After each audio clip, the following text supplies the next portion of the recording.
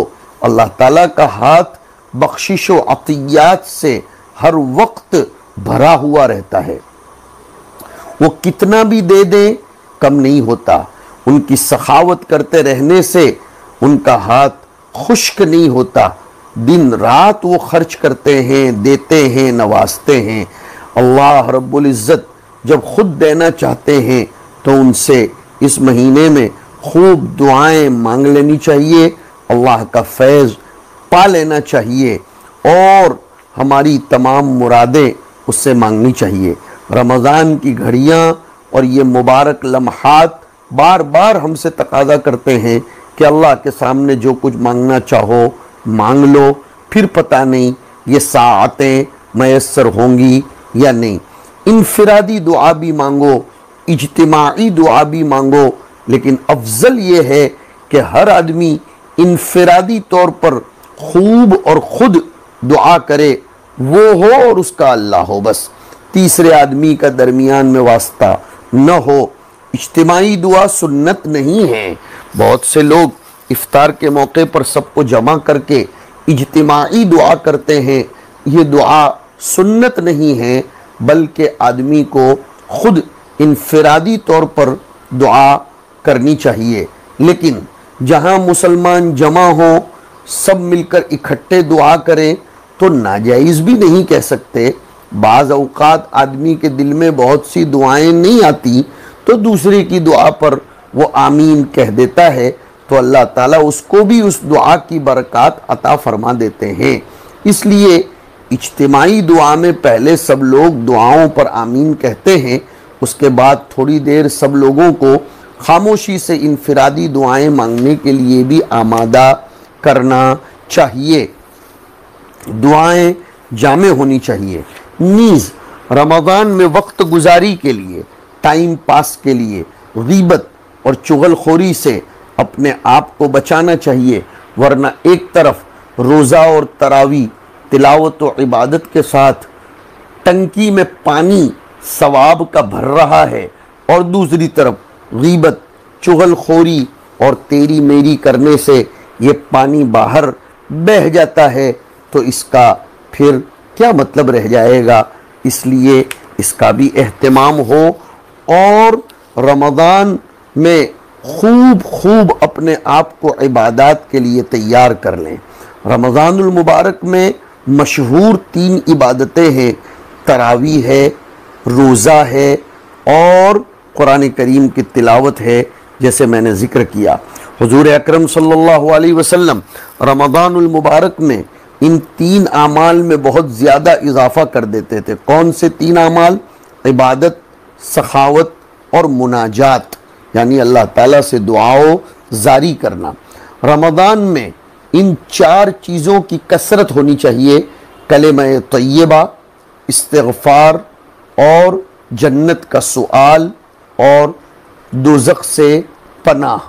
इसके लिए ये पढ़ते रहो, अशहदु अल्ला इलाहा इल्लल्लाह व अस्तग़फिरुका व अतूबु इलैक व अस्अलुकल जन्नत व अऊज़ु बिका मिनन नार। ये सब के सब इसमें आ गया। रमज़ान तक़वे का महीना है, ख़ास कर इस महीने में पूरे रमज़ानुल मुबारक के रोज़े रख कर तमाम सगीरा कबीरा गुनाहों से और मुनकरात से बचकर तक़वे का कोर्स मुकम्मल करने की फ़िक्र की जाए, क्योंकि रमज़ान बक़िया साल भर की ज़िंदगी के लिए बहुत ज़बरदस्त तोशा जमा कर लेने का नाम है। इस रमज़ानुल मुबारक को मुनज़्ज़म बनाने के लिए गुज़श्ता रमज़ान का मुहासबा करके पिछली कोताहियों पर नदामत करे और आइंदा उनकी तकमील के लिए पूरे रमज़ानुल मुबारक में आमाल और इबादतों का शेड्यूल और निज़ामुल औक़ात और निज़ामुल अमल बनाकर उसी के मुताबिक पूरा महीना गुजारने की फ़िक्र की जाए।